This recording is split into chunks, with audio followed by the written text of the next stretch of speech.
누구신지 아는 시간이 됩시다. 시작. 한 번 더. 하나님이 누구신지 아는 시간이 됩시다. 아멘. 오늘부터 6주 동안, 몇 주 동안이요? 6주 동안 제가 사도신경을 시리즈로 설교할 예정입니다. 사도신경. 오늘 우리 예배 전에 사도신경을 했는데요, 이 사도신경은 우리에게 너무나 중요한 고백이에요.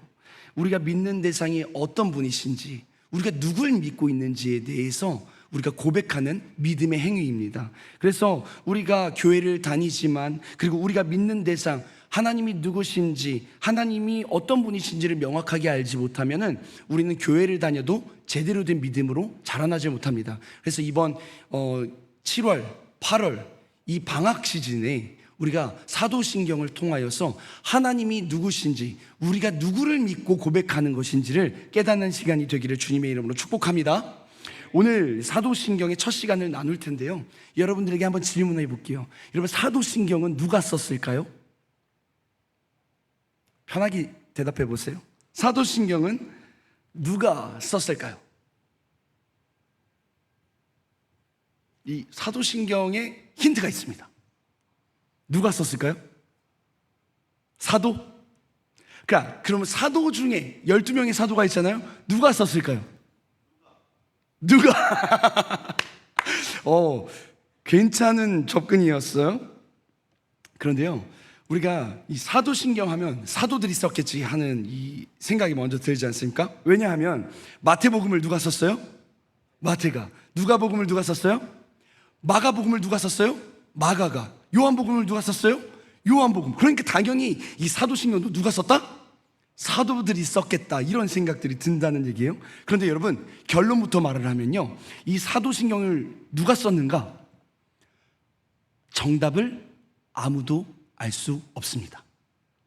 모른다가 정답이에요. 왜냐하면요, 이 사도신경은요, 초대교회 신앙 고백이 오랜 시간 걸쳐서 발전하고 정립된 결과물이기 때문에 누가 특정해서 썼다고 말을 할 수가 없는 거예요.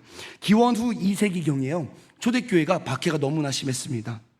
신자들이 정말 그 박해 때문에 이 믿음을 잃어가기 시작하고요, 또 이단들이 얼마나 많이 출몰했는지 몰라요. 그래서 이단으로부터 또 박해로부터 정통신앙을 수호하기 위해서 이 신앙 고백, 사도신경이 만들어졌기 때문에 우리는 특정하여서 누가 이 사도신경을 쓰었다라고 말을 할 수가 없는 것이죠. 여러분, 이 당시 수많은 이단들이요, 예수님에 대한 잘못된 사상을 성도들에게 전했습니다. 교인들은 혼란에 빠뜨려지게 했어요.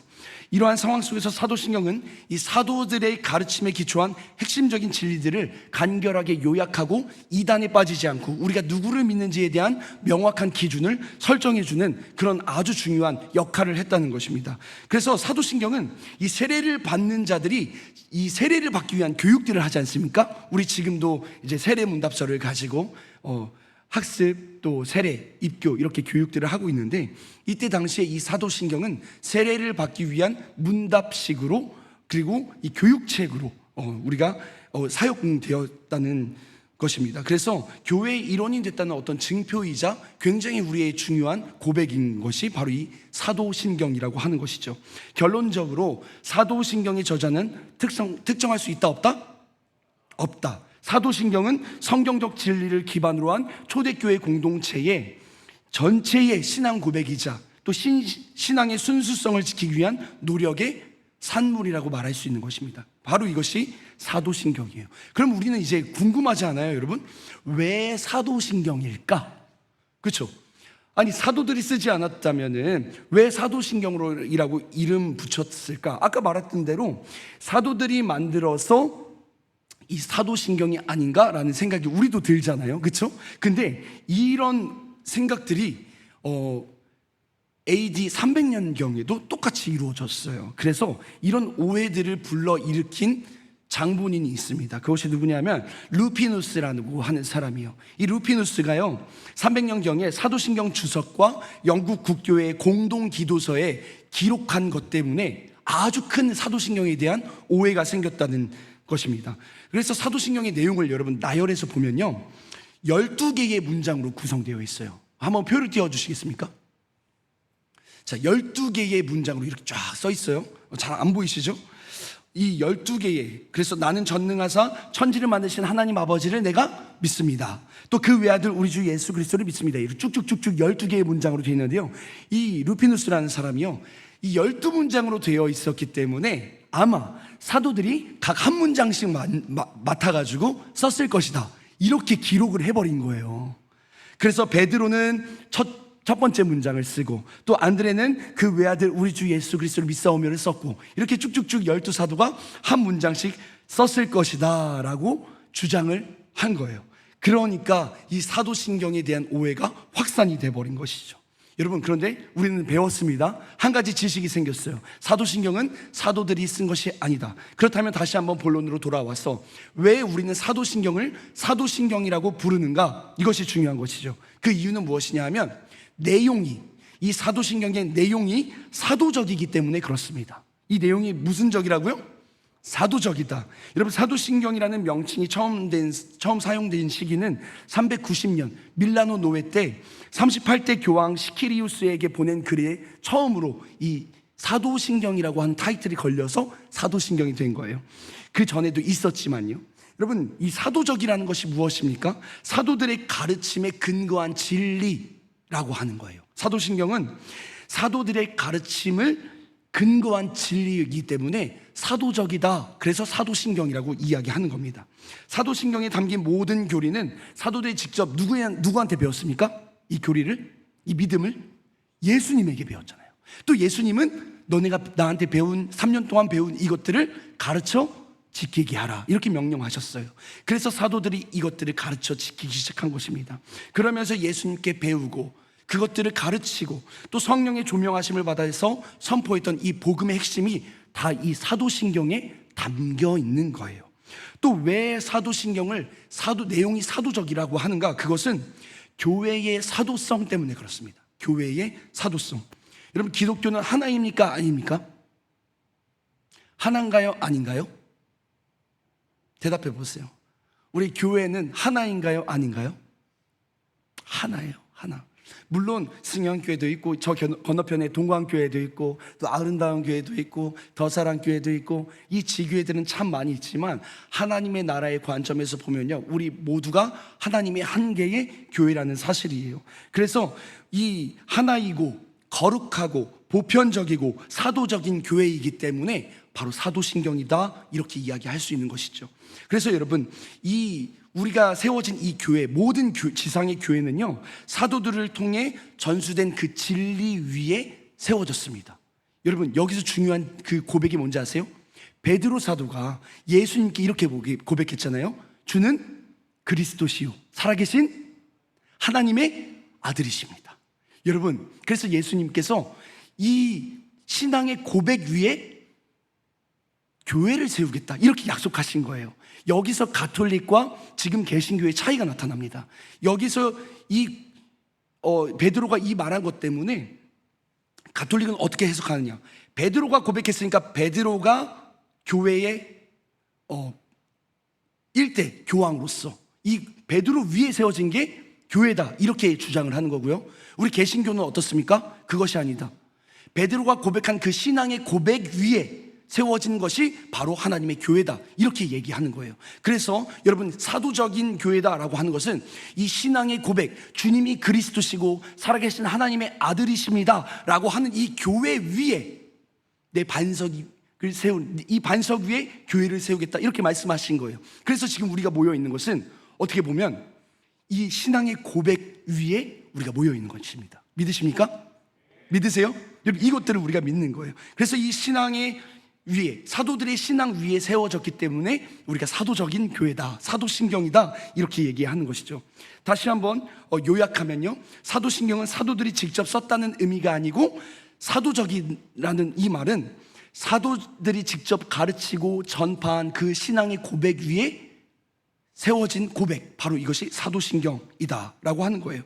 그래서 이 사도신경은 우리 신앙의 뿌리나 다름이 없습니다. 사도들에게서 시작된 성경적인 진리 위에 있는 이 고백이 바로 신앙 고백, 이 사도신경이라고 하는 것이죠. 그렇다면 여러분, 굉장히 오랜 시간 전에 세워진 이 사도신경이요, 21세기를 살아가는 우리에게 여전히 고백되어야 하는 이유는 무엇일까요? 지금 벌써 2000년 가까운 시간 동안 우리는 이 예배 때 사도신경을 고백합니다. 여러분, 왜 우리가 지금까지도 이 고백을 해야 될까요? 그 이유는 첫 번째, 바로 이것 때문에 그렇습니다. 사도신경은요, 변치 않는 기독교 신앙의 핵심 진리를 담고 있기 때문입니다. 변치 않는 기독교의 핵심 진리. 여러분, 성경은 변하지 않습니다. 하나님의 말씀은 진리입니다. 여러분, 진리라고 하는 것은 변하는 것이 아니에요. 지금도 여전히 그대로 변치 않고 있는 거예요. 시대가 변하고 문화가 달라지고 우리가 믿는 하나님과 예수 그리스도 성령님에 대한 어떤 근본적인 진리가 변하는가? 아니요, 시대가 달라져도 변하지가 않습니다. 그래서 사도신경은 이 변하지 않는 진리를 붙들게끔 해주는 역할을 하는 거예요. 두 번째, 사도신경은 우리가 사도적 신앙의 계보 속에 있음을 확인시켜주는 거예요. 예수님의 12제자들이 고백했던 그 신앙, 그리고 그 후대의 믿음의 선배들이 고백했던 그 신앙, 그리고 그 신앙이 지금까지 우리에게 유산으로 물려져서 우리가 고백하고 있다는 사실을 우리에게 확인시켜주는 것입니다. 여러분, 그리고 세 번째, 사도신경은요, 우리의 신앙을 점검하고 믿음을 굳건히 세워주는 도구로서의 역할을 합니다. 우리가 신앙생활을 하다 보면 내가 누구를 믿고 있는 거지? 내가 무엇을 믿고 있는 거지? 흔들릴 때가 있어요. 그런데 여러분, 이 사도신경을 우리가 고백함으로써 내가 누구를 믿고 있는가, 무엇을 믿고 있는가를 다시 한번 잡아주는 역할을 한다는 것이죠. 그래서 사도신경은 우리가 믿는 대상에 대해서 언급을 하고 있는데, 이 사도신경, 우리는 누구를 믿고 있는가, 누구를 믿음으로 고백하고 있는가, 세 가지로 나눠집니다. 바로 성부 하나님, 성자 예수님, 성령 하나님. 이 세 하나님, 하지만 하나이신 삼위일체 하나님에 대한 신앙을 고백하고 있는 거예요. 그래서 표를 한번 띄워주시면요, 여러분, 이 사도신경은 이렇게 구성이 되어 있습니다. 성부 하나님에 대해서 먼저 고백하고 있어요. 그것이 바로 오늘 본문입니다. 전능하사 천지를 만드신 하나님 아버지를 내가 믿사오며, 이것이 바로 성부 하나님에 대한 믿음의 고백이에요. 그 이후에 그 외아들 우리 주 예수 그리스도부터 시작하여서 저리로서 산자와 죽은 자를 심판하러 오시리라까지는 성자 예수님에 대한 신앙을 고백하고 있습니다. 그리고 나는 성령을 믿사오며 영원히 사는 것을 믿습니다. 이 부분에 대한 것은 성령 하나님에 대한 신앙을 고백하는 고백이에요. 오늘은 이제 우리가 사도신경의 첫 고백, 전능하사 천지를 만드신 하나님 아버지를 내가 믿습니다, 성부 하나님에 대한 신앙의 고백에 대해서 한번 배워보길 원합니다. 여러분, 이 고백은 세 가지 주제로 나올 수 있어요. 하나님이 어떤 분이신가에 대한 너무나 짧은데 너무나 명확한 이 고백. 여러분, 이 안에서 하나님이 어떤 분이신지를 우리가 발견하게 되는데요, 하나님은 어떤 분이신가? 다 함께 따라합시다. 전능하신 하나님이십니다. 전능하신 하나님이십니다. 우리가 믿고 있는 하나님은요, 전능하신 하나님인 줄 믿으시기 바랍니다. 여러분, 전능이라는 뜻이 무엇입니까? 무엇이든지 할 수 있는 분, 무엇이든지 할 수 있는 능력을 가진 분, 이런 뜻 아니겠습니까? 우리 하나님이 전능하시다는 사실을 우리가 어떻게 알 수 있나요? 우리 인간 스스로 하나님을 알 수 있습니까? 없습니까? 없어요. 우리 스스로 하나님이 어떤 분이신가에 대한 지식을 알 수가 없어요. 그래서 하나님을 알 수 있는 방편, 그것이 은혜의 방편인데요, 하나님이 자기가 누구신지 직접 우리 인간에게 알려주시는 방법밖에 없어요. 그래서 하나님이 어떤 분이신지를 직접 우리에게 알려주시는 거예요. 그걸 바로 자기 계시라고 합니다. 자신이 어떤 분이신지 알려주는 것. 그렇기 때문에 우리는 하나님이 어떤 분이신지 알려주셔야만 우리가 하나님에 대한 개념이 생기는 거예요. 그렇죠? 그래서 우리는 하나님이 알려주신 만큼만 하나님에 대해서 알 수 있어요. 하나님은 아마 어쩌면 이 성경에 기록된 그 하나님의 모습들이 많지 않습니까? 그러나 다 담지 못했을 거예요. 다 차마 알려주시지 못했을 거예요. 그만큼 하나님이 위대하고 너무나 우리가 인간이 사고로 상상할 수 없을 만큼 크신 존재이기 때문에 그렇죠. 그러나 알 수 있는 만큼만 알려주셨는데요, 우리에게 이렇게 알려주셨습니다. 우리 다 함께 오늘 창세기 17장 1절 말씀 한번 읽어보도록 하겠습니다. 시작. 아브라함이 99세 때에 여호와께서 아브라함에게 나타나서 그에게 이르시되 나는 전능한 하나님이라 너는 내 앞에서 행하여 완전하라. 아멘. 여러분, 이 말씀을 보니까 하나님 어떤 분이시라고 하세요? 전능한 하나님이라. 하나님이 친히 말씀해 주시는 거예요. 알려주시는 거예요. 나는 전능한 하나님이다. 여러분, 이 말씀은요, 아브라함이 99세가 되었을 때에 하나님께서 자녀를 낳을 거라는 사실을 알려주시면서 내가 전능자다, 이렇게 알려주신 거거든요. 여러분, 이 전능한 하나님을 히브리어로 보니까요, 엘샤다이라고 돼 있어요. 엘샤다이. 여러분, 승연교회에 유명한 그 축제가 있었다고 들었습니다. 지금은 사라졌는데요, 중고등부, 지금 여기 청년분들이 중고등부 시절에 있었던 것 뭐예요? 엘샤다이의 밤이라고 있다고 들었어요. 그렇죠? 전도축제 엘샤다이의 밤. 그때 사용한 이 엘샤다이가 이 전능한 하나님이라는 뜻입니다. 여러분, 인간적인 시각으로 볼 때에 99세가 자녀를 낳는 것이 가능합니까? 이때 사라는 89세였어요. 89세. 이 둘이 연합해서 자녀를 낳는다는 것, 그것은 이미 불가능한 거예요. 이미 폐경이 됐고요. 이미 자녀를 낳을 수 없는 몸 상태가 되어버렸어요. 그러나 하나님은 자신을 전능한 하나님으로 계시하셨고 불가능한 일을 가능하게 하셨다는 거예요. 여러분, 그래서 이 아브라함과 사라가 누구를 낳습니까? 누구를 낳아요? 이삭을 낳잖아요. 이삭을. 여러분, 우리 하나님 전능하신 하나님이신 줄 믿으시기 바랍니다. 여러분, 이렇게 전능하신 하나님, 이분은요 어떤 분이시냐 하면요, 능치 못함이 없으신 분이에요. 능치 못함이 없으신 분. 예레미야 32장 27절은 이렇게 말씀하고 있거든요. 우리 다 함께 우리 말씀을 한번 읽어보겠습니다. 시작. 나는 여호와요 모든 육체의 하나님이라 내게 능치 못한 일이 있겠느냐. 하나님이 친히 말씀하세요. 내가 능치 못한 일이 있겠느냐. 전능하심을 이야기하기 시작하십니다. 그분은 우리의 모든 한계와 불가능을 뛰어넘는 전능하신 하나님이십니다. 또 이 전능하신 하나님은 어떤 분이신가? 우리의 연약함 속에서 강하게 하시는 분이세요. 우리의 연약함을 강하게 만드시는 전능하신 분이라는 사실입니다. 그래서 고린도후서 12장 9절에는 예수님께서 바울에게 이렇게 말씀하시거든요. 우리 다 함께 읽어보겠습니다. 시작. 내 은혜가 내게 족하다. 이는 내 능력이 약한 데서 온전하여 짐이라. 아멘. 바울 사도는요 연약함을 가지고 있었어요. 병을 가지고 있었어요. 얼마나 연약했는지 복음을 증거할 만한 그런 몸 상태가 아니었던 것 같아요. 그러나 내 은혜가 내게 족하다. 내 능력이 약한 데서 나온다. 우리 하나님은요 하나님 앞에 겸손한 자를 사용하세요. 막 능력이 있고 내가 출중하고 이런 사람을 사용하지 않으시고요, 연약하고 부족하고 정말 쓸모없어 보이는 그런 인생을 들어서 하나님은 사용하십니다. 왜 그런지 아세요? 그래야 사람들이 하나님이 전능하심을 볼 수 있기 때문에 그래요. 여러분, 그래서 우리의 연약함을 강하게 하시는 분, 그래서 우리가 얼마나 위로가 되고 소망이 됩니까? 여러분 스스로 생각해 보세요. 내가 얼마나 잘난 사람인가? 물론 나 자신이 잘났다고 떵떵거리면서 사는 분들도 있을 거라고 생각해요. 그러나 여러분, 이 청년의 시절을 겪으면서 특히 20대를 겪으면요 얼마나 무력함을 많이 느끼는지 몰라요. 포기해야 될 거 얼마나 많습니까? 제가 상담을 하다 보니까 우리 청년들이 결혼을 포기한 청년들이 진짜 많아요. 무력한 거예요. 내가 그것까지 포기하지 않으면 지금 내 삶을 살아갈 수가 없는 거예요. 그래서 옛날에는 3포 세대, 4포 세대, 5포 세대 이런데요, 지금은 헤아릴 수 없을 만큼 포기를 할 게 많아서 N포 세대라고 부릅니다.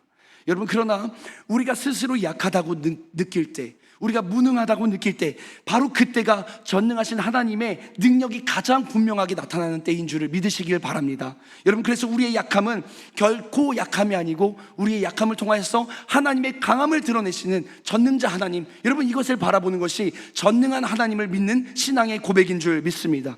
그래서 약할 때 강함 되시네, 나의 보배가 되신 주 나의 모든 것, 우리가 이렇게 찬양하잖아요.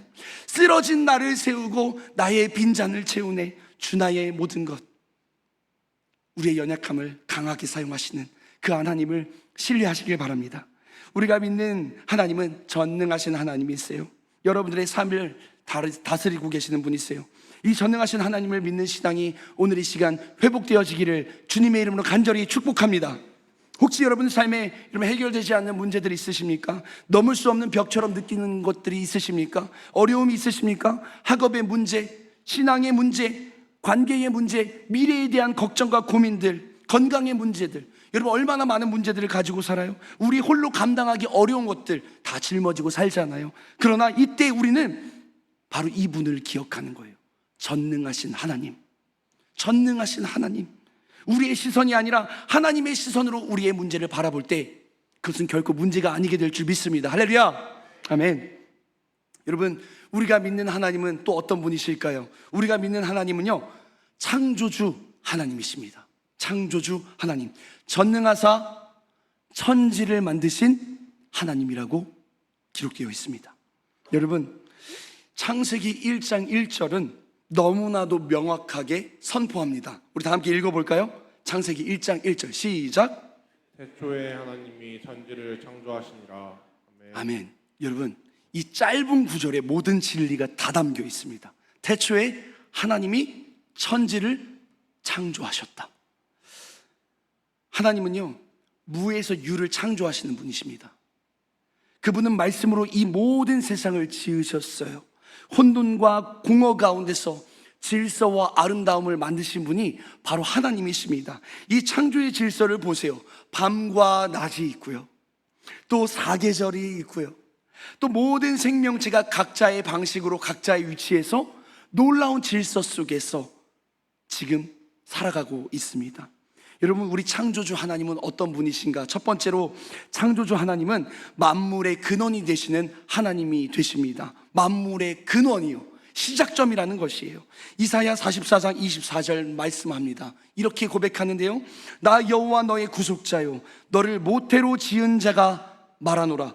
나는 만물을 지은 여호와라. 홀로 하늘을 폈으며 땅을 혼자 펼쳤다. 이게 하나님이세요. 이 세상의 모든 존재는요, 우연히 탄생하게 된 존재는 없습니다. 창조주 하나님의 의지와 능력으로 인해서 이 모든 만물이 여러분들이 지음받고 존재하는 거예요. 그래서 우리의 모든 것의 시작이 하나님이심을 기억하는 것, 이것이 창조주 하나님을 믿는 신앙의 고백입니다. 창조주 하나님을 믿는다는 것은 또 어떤 의미일까요? 바로 이런 의미입니다. 우리가 하나님의 형상대로 지음받은 존귀한 존재라는 사실을 의미하는 거예요. 여러분, 창세기 1장 27절은 이렇게 이야기하고 있습니다. 우리 다 함께 말씀 한번 읽어보겠습니다. 창세기 1장 27절 말씀 시작. 안 뜨나요? 제가 읽어드릴게요. 하나님이 자기 형상 곧 하나님의 형상대로 사람을 창조하시되 남자와 여자를 창조하시오. 우리가 창조주 하나님을 믿는다는 것은요, 우리의 존재 자체가 우연적으로 발생해서 태어난 것이 아니라 하나님의 특별한 목적과 뜻과 계획 속에서 우리를 존재하게 하셨고 탄생하게 하셨다는 거예요. 하나님은 우리 한 사람 한 사람을 지으실 때 결코 그냥 대충 만들지 않으셨습니다. 여러분들을 한 사람 한 사람 이 땅에 태어나게 하실 때 여러분들을 가장 가치 있고 존귀하게 지으셨다는 사실이에요. 여러분, 그래서 우리 옆 사람에게 이렇게 고백했으면 좋겠어요. 너는 하나님의 최고의 걸작품이야. 시작. 진짜예요, 진짜. 진심의 마음을 담아서 한 번 더 얘기해봐요. 너는 하나님의 최고의 걸작품이야. 시작. 여러분, 진짜 걸작이에요. 제가 봐도 이렇게 얼마나 아름다운데요. 우리 하나님 보시기에 진짜 여러분 너무나 아름답고 소중한 존재입니다. 세상의 기준과 시선에 흔들리지 마세요. 여러분, 얼마나 이 세상의 기준이 참 우리를 암울하게 하고 힘들게 합니까? 좋은 직장 다녀야 되고요, 좋은 거 먹고 좋은 차 타야 되고, 또 좋은 곳들 여행들도 가야 되고, 뭐 이런 것들이 없으면 뭔가 가치 없는 인생처럼 여기지 않습니까? 그런데 절대 그렇지 않아요. 여러분 한 사람 한 사람이 너무나 소중한 걸작품이에요. 여러분, 이 사실을 믿으시기 바랍니다. 이 사실을 인정하는 것이 창조주 하나님을 믿는 신앙이에요. 믿으십니까? 아멘. 여러분, 이 창세기 1장 1절이 믿어지면요, 성경 전체가 믿어집니다. 이거 진짜예요. 창세기 1장 1절이 안 믿어지신 분은 성경의 처음부터 끝까지가 안 믿어져요. 믿어질 수가 없어요. 창세기 1장 1절 태초에 하나님이 천지를 창조하셨다는 사실이 믿어지는 순간 성경이 믿어지는 거예요. 그래서 오늘 이 시간이 정말 여러분 이 창세기 1장 1절 하나님이 창조주이심을 믿어지는, 정말 믿는 그런 시간이 되기를 주님의 이름으로 간절히 소망합니다. 여러분, 우리가 믿는 하나님은 또 어떤 분이실까요? 첫 번째 뭐였어요? 하나님이 어떤 분이시라고요? 전능한 하나님. 두 번째는요? 창조주 하나님. 마지막 세 번째는 우리 하나님은 아버지 하나님 되시는 분이세요. 전능하사 천지를 만드신 하나님 아버지를 내가 믿는 거예요. 하나님이 아버지 되심을 믿는 건데요, 로마서 8장 15절 이렇게 기록되어 있습니다. 우리 함께 읽어보시죠. 시작. 너희는 다시 무서워하는 종의 영을 받지 아니하고 양자의 영을 받았으므로 우리가 아빠 아버지라고 부르짖느니라. 아멘. 아멘. 너무 위로가 돼요. 우리가 아빠 아버지라고 부르짖을 수 있대요. 하나님을, 이 창조를 하신 그 하나님을 아빠라고 부를 수 있대요. 갈라디아서 4장 6절에도 이렇게 기록되어 있어요. 우리 함께 읽어봅시다. 시작. 너희가 아들이므로 하나님이 그 아들의 영을 우리 마음 가운데 보내사 아빠 아버지라 부르게 하셨느니라. 아멘. 여러분, 그래서 우리가 기도할 때 어떻게 기도합니까? 하나님 아버지 이렇게 부르잖아요. 어떻게 이 세상 만물을 지으신 그 하나님을 우리가 아버지라고 부를 수 있겠어요? 너무나 놀라운 신비예요. 하나님은 이 세상을 만들어 놓고요, 사람을 만들어 놓고 그냥 아무런 관심도 없이 내버려 두시는 그런 분이 아니세요. 창조해 놓고 이제 알아서 너네들끼리 알아서 살아라 이렇게 내버려 두시는 분이 아니세요. 하나님은 우리를 자녀 삼으셨어요. 여러분, 자녀 삼으면 그 자녀를 가만히 내버려 둘 수 있습니까? 먹여야 되고요, 입혀야 되고요. 오늘도 예나를 이렇게 보면서 참, 내 딸을 어떻게 먹여야 될까? 오늘 뭘 먹이지? 오늘 또 저녁은 뭘 먹여야지? 고민한단 말이에요. 우리 창조주 하나님께서 우리 아빠가 되신다는 건 이런 거예요. 우리를 입히시고 먹이시고 지도하시고 가르치신다. 여러분, 놀라운 이 은혜 아닙니까? 그런데 우리가 하나님 아버지를 믿기에, 하나님을 아버지로서 믿기에 어려운 장벽 하나가 있어요. 여러 가지 장벽들이 많지만 제가 한 가지를 소개하자면 이것입니다. 바로 하나님에 대한 선입견이에요. 뭐라고요? 하나님에 대한 선입견. 무슨 말이냐? 우리가 하나님에 대한 어떤 선입견을 갖게 되면 하나님을 아버지로서 믿기는 참 힘들어요. 왜 그런지 아세요? 가정에서, 자, 여러분들의 가정 있죠? 여러분 가정에서 아빠와 엄마가 있습니다. 그런데 하나님을 인식할 때요, 여러분들의 가정에 아빠에 대한 이미지가 굉장히 많이 반영이 돼요. 무슨 말인가 하면, 여러분들이 가정에서 아버지가 또는 주 양육자가 권위적이고 굉장히 엄하고 보수적이면 하나님 아버지를 권위적인 분, 무서운 분으로 인식할 수 있는 가능성이 높습니다. 반대로 여러분 가정의 아버지가 나에게 굉장히 친근하고 따뜻하고 온화한 그런 가정에서 자라신 분은요, 하나님을 따뜻한 분, 친근한 분, 나와 언제나 함께 하시는 분, 나를 안아주시는 분, 이렇게 인식한다는 거예요. 여러분들의 가정 환경이 어떤 환경에서 자랐는지는 저는 알 수 없지만 우리가 알고 있는 이 하나님 아버지에 대한 선입견, 이 편견은 오늘 이 시간 과감하게 버리셔야 됩니다. 그래야 하나님을 아버지로 모실 수가 있어요. 하나님은 어떤 분이세요? 하나님 아버지 어떤 분이십니까? 성경을 통해서 알려주고 계시는데요, 하나님은 어떤 분이시냐면요, 하나님 아버지는 우리를 깊이 사랑하시는 사랑의 하나님이시라는 사실을 우리에게 알려주고 있어요. 요한일서 4장 8절 말씀 우리 다 함께 읽겠습니다. 시작. 사랑하지 아니하는 자는 하나님을 알지 못하나니 이는 하나님은 사랑이심이라. 하나님은 무엇이라고요? 사랑이시라. 근데 우리는 자꾸 오해하고 하나님에 대한 편견을 가지면서 신앙생활을 해요. 하나님은 언제나 나에게 벌을 주시는 분이야. 내가 조금만 잘못해도, 내가 조금만 교회 안 가도, 예배 안 해도 나를 뭔가 저주하시고 혼내시고 이런 분인 것 같아. 여러분, 이런 분들은요, 하나님과 가까워지기가 어려워요. 근데 성경은 뭐라고 쓰여 있습니까? 하나님은 사랑이시다. 여러분, 그 사랑을 우리가 알아야 돼요. 하나님은 본질적으로 사랑이세요. 그분은 우리를 자녀 삼으시기 위해서, 당신이 아빠가 되기 위해서 자신의 하나뿐인 독생자 예수 그리스도를 이 땅에 보내시고 우리를 대신해서 십자가에 죽이셨습니다. 여러분, 이게 얼마나 말도 안 되는 사랑인지 아세요? 너무나 충격적인 사건인 거예요. 어떻게 자기 아들을 죽일 만큼 사랑할 수가 있습니까? 자기 아들을 어떻게 십자가에서 대신해서 우리를 대신해서 죽게끔 하는 그런 사랑이 이 세상에 어디에 있습니까? 지금 저에게 누군가를 살리기 위해서 얘나를 대신 죽이라고 한다면 저는 못할 것 같아요. 전 그렇게 할 수 없을 것 같아요. 여러분, 어느 부모가 그렇게 할 수 있겠어요? 예수님께서 너를 대신해서 죽으셨으니까 너도 다른 사람들을 위해서 죽어야 돼. 여러분, 이 정도의 차원이 아닌 거예요. 정말 한마디로 미친 사랑인 거예요. 이거는 여러분, 이런 사랑을 실천할 수 있는 사람은 없어요. 그런데 그 말도 안 되는 일을 우리 하나님께서 하셨다고요. 그만큼 우리를 사랑하셨다고요. 여러분, 도무지 상상할 수 없을 만큼 이 말도 안 되는 사랑, 하나님이 그 사랑을 가지고 지금 여러분들을 사랑하신다고 고백하고 계십니다. 여러분, 그래서 우리가 믿는 그 하나님은 아버지 하나님이신데 사랑의 하나님을 믿는 겁니다. 그래서 오늘 이 시간 사랑의 하나님이 믿어지기를 주님의 이름으로 간절히 축복합니다. 여러분, 우리가 믿는 하나님 아버지는요, 이런 분이세요.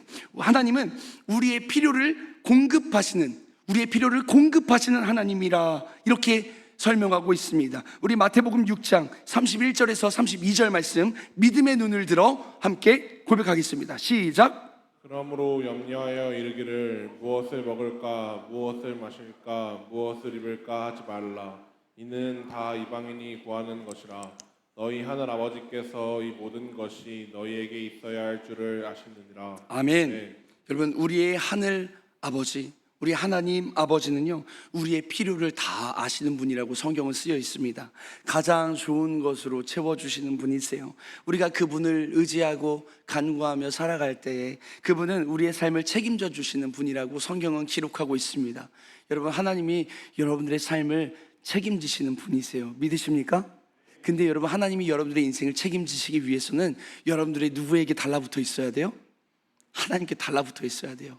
우리 수련회 폐회 예배 때도 이야기했는데, 참 포도나무이신 예수님께 우리가 탁 가지인 우리가 달라붙지 않으면은, 가지가 떨어져 있으면 생명력을 잃어버리잖아요. 똑같아요. 우리가 하나님께 착 붙어 있어야 하나님께서 우리의 삶을 인도하시는 거예요. 여러분, 혹시 여러분들 중에서 이 세상의 아버지에게, 우리의 육신의 아버지에게 사랑을 많이 못 받고 자라신 분 계신가요? 그 사랑을 충분하게 경험하지 못했거나 상처를 받으신 분들 있을 것으로 알아요. 그러나 우리 하늘 아버지, 우리 하나님 아버지께서는요, 완전한 사랑과 지혜로 우리를 다스리시고 우리의 삶을 위로하시는 분이십니다. 믿으십니까? 그래서 소망이 되는 것 같아요. 내가 비록 그 사랑을 받지 못했지만 누구에게 받아요? 하나님 아버지는 우리를 그런 사랑으로 채우시는 분이라는 사실이에요. 여러분, 이 사랑이 얼마나 놀랍고 위로가 되는지 모릅니다. 여러분, 이 사랑은 우리의 모든 약점과 허물을 아시면서도 우리를 여전히 사랑하시고 우리의 가능성을 보시는 사랑이에요. 우리가 이 하나님 아버지의 사랑을 깊이 깨달을 때에 우리는 모든 불안과 두려움 대신 참된 평안과 안식 속에서 주님과 함께 하는 그런 삶을 살 수 있습니다. 그래서 다시 한번 성경 말씀을 드리죠. 염려하여 이르기를 무엇을 먹을까 무엇을 마실까 무엇을 입을까 걱정하지 말아라. 너희 하늘 아버지께서 너희 필요를 다 아신다. 하나님께서 말씀하십니다. 사랑하는 청년 여러분, 이제 말씀을 정리하려고 해요. 오늘 우리는 사도신경의 첫 고백, 전능하사 천지를 만드신 하나님을 믿습니다 라고 고백했습니다. 우리는 능치 못함이 없으신 전능하신 하나님을 믿는 고백이 있어야 돼요. 우리가 이 모든 세상을 창조하신 지혜로운 하나님, 그분을 믿는 것이 우리의 신앙입니다. 그리고 우리는 우리를 사랑하시고 돌보시는 따뜻한 하나님 아버지를 믿는 것, 이것이 우리의 신앙의 대상이 되는 거예요.